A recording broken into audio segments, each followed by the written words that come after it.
First of all, congratulations. You've been nominated for the Manager of the Year award, the prize you won last year. How does it feel? Yeah, it's obviously a nice recognition for the whole group. That I think it's testament to kind of the season we've had and the consistency and the level of performance. And obviously I'm sort of the front man for all that, but I think it's great recognition for all the staff and everyone involved and the players. And like I said, reflective of the season we've had. We had the player nominations on Wednesday. You had your players dominating that. The women's players were also dominating the women's awards. I just wanted to ask you about that. And do you think it shows that the club as a whole is in a really good place? Yeah, look, I think these things are, like I said, all reflective of kind of the seasons everyone's had, and obviously we're a club that we want to be successful every year. We have that opportunity, and in many ways it's demanded of us. So if you perform at those levels, then I think the individual sort of recognition comes along with it. And pleased for the lads who got nominated. I think we could have had another half dozen in there, I think, because we've had some guys, really outstanding season. It's been a real collective effort for us, and I think from that perspective, I'm pleased that, as I said, everyone within the football club is getting recognition for that. How were the celebrations on Sunday? They looked like pretty special scenes, the amount of fans that came and turned out at Celtic Park to give you that ovation when the team returned. Yeah, it was nice. It was nice to get back. Obviously, last year when we got back from Dundee United, it was a bit late. This time, it was still early, sort of in the day, and it was great. Reception we got was outstanding. The supporters sort of created a really great atmosphere, and the players, myself, all the staff, we certainly appreciated them coming down and sharing in the success we've had. So. It was great. Like I said, would have been nice to have a home game to back it up with, but we're going to have to sort of pull our stuff on ice when we're in front of 60,000 until next week. But as I said, it was good to share it with some decent numbers after the game. How's the team looking this weekend, Jenny? Updates? Nothing major from last week. Trying to think. James Forrest's available, so he's back training, which is good. Aaron Moy's a little bit touch and go for tomorrow. He's just a bit sore from a couple of things, so we'll see how he is. And everyone else, Carter Vickers, Johnson, these guys are Stephen Walsh, the guys are missing out, but everyone else is good to go. Hi, Ange. I want to ask, recruitment, you've been linked with Ryotaro Ito in the papers today. I don't know how much you can talk about specific players, but in general, where are you with your recruitment for the summer and going into next season? God, they've gone early with the stabs in the dark, haven't they? Jeez. Look, we're doing our work, but the people trying to identify who we're trying to sort of earmark for next year. Fair to say, if they're taking punts now, they're well off the mark. Well off the mark, without talking about specific players. Got that loud and clear. Every derby is massive for this club, but how special would it be to feel an unbeaten season in this fixture?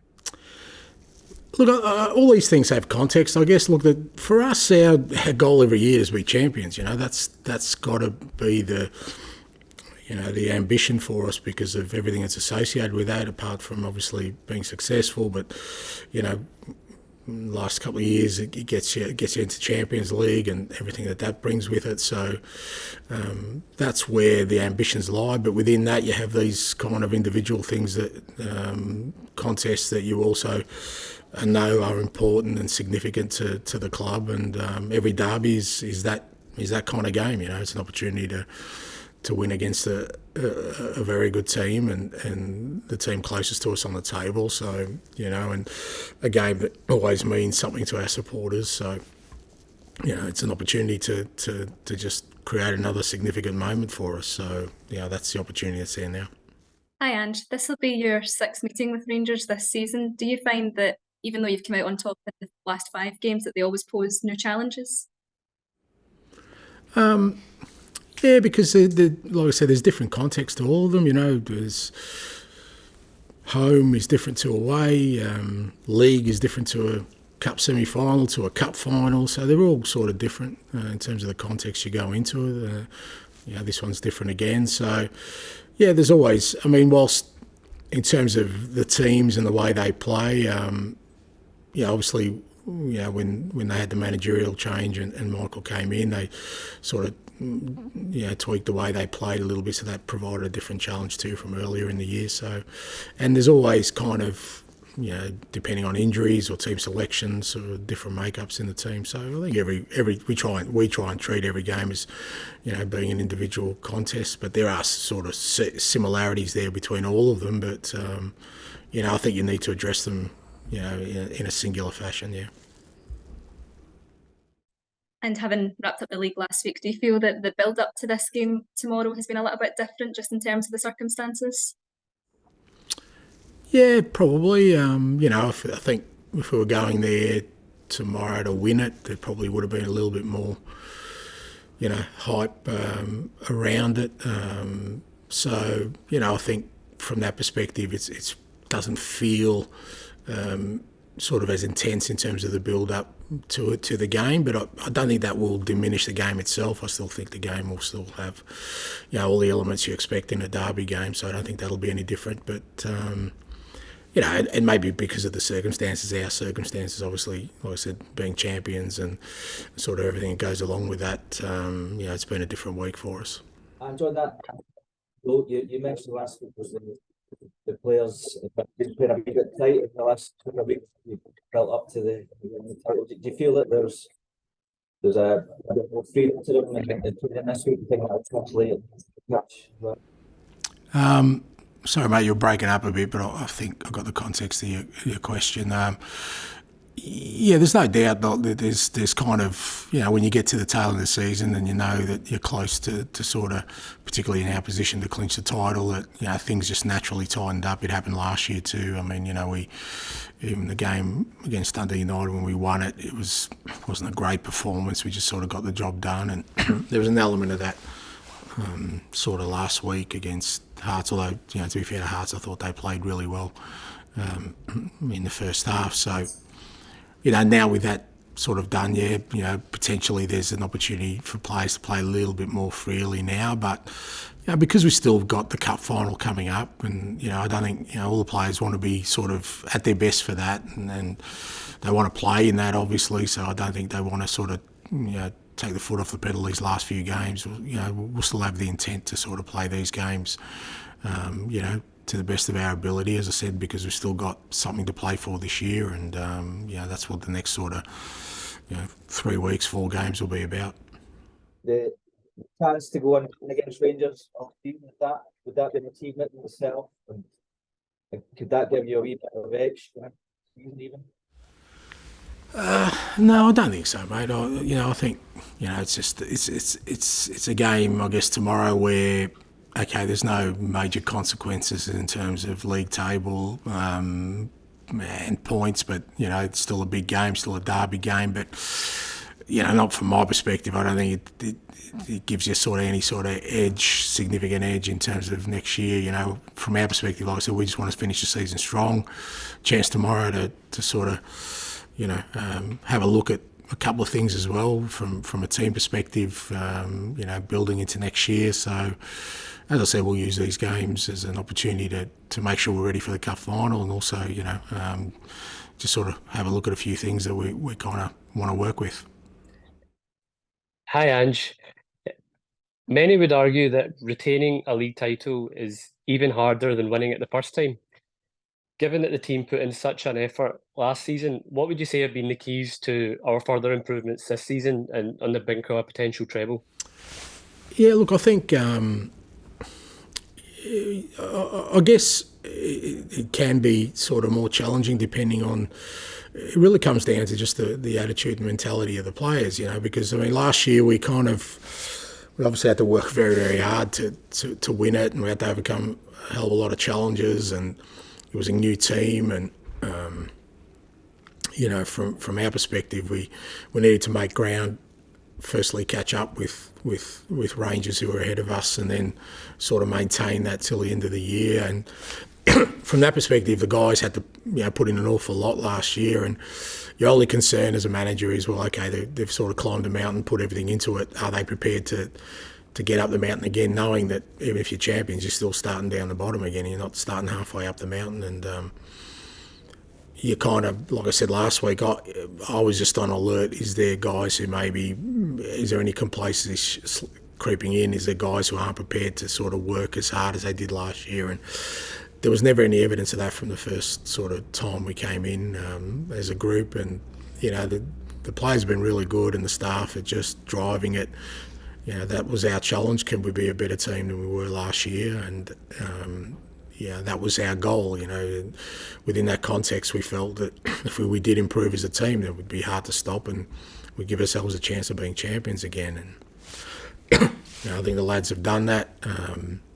Yeah, they've had a real sort of single-mindedness about every game, treating it as an opportunity to improve. And it hasn't been easy at times because we've kind of been ahead in the league for quite a while. And you know, again, you look for signs that maybe the boys are looking too far ahead, but you know, they've been super at just keeping their heads down, focusing on the next challenge and moving on. Yep, and we've all seen this week the semi-finals of the various European competitions, and I think all Celtic fans would dearly love to see the club in the deeper stages of such competitions again. Is that where you see the next evolution and target for this club next season, now that we've had 2 years' experience in the Europa League and in the Champions League? Look, I think, you know, as I said this year, I think particularly in talking about Champions League, you know, regular participation is one of the ways to sort of improve and bridge that gap. I mean, we hadn't been in the Champions League for I think 4 or 5 years, and you know, for a lot of our players, it was their first sort of it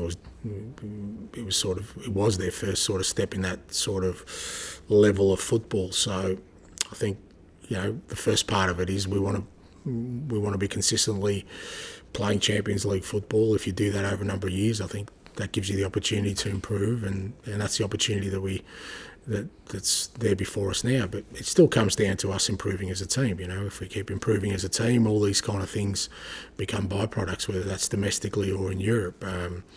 And you know, again, coming into next year, that's got to be our goal. We've got to improve. That'll help us in our first priority, which is always to win the league. That has to be our main priority. And then if we improve, that gives us a better chance in Europe, you know, particularly at Champions League level.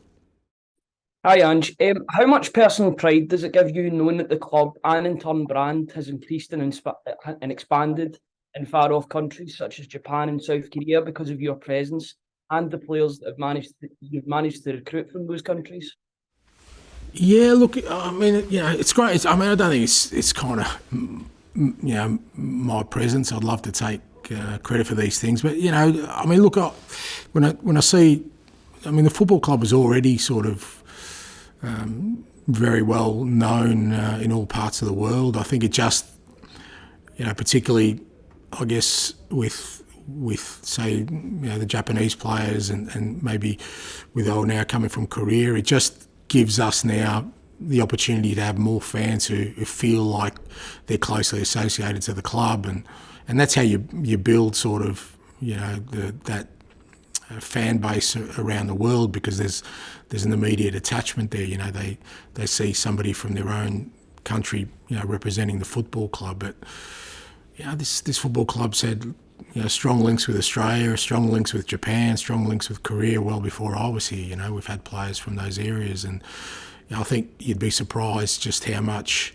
of the connection there is with the football club, and not just in those countries, but in other countries as well, where, you know, we haven't been yet. But you know, I think it's great that we can go to these nations now and sort of give back to people who support this football club from afar an opportunity to see it, you know, up close and personal. And just a word on Greg Taylor. Obviously, he's had a really stellar campaign for Celtic.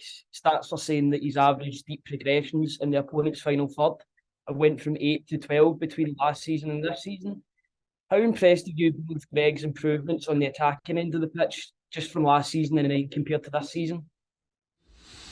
Yeah, look, fair to say Greg's improved, immensely in all aspects of his game, and but that was always going to be his challenge, all the boys' challenge. I mean, that's what I expect of him. I think if they don't improve or if they stagnate or feel like they don't need to improve, then, the game and this club and everything will pass them by. So, but Greg's been great at just receiving information, being able to sort of implement that into his game, understanding, how,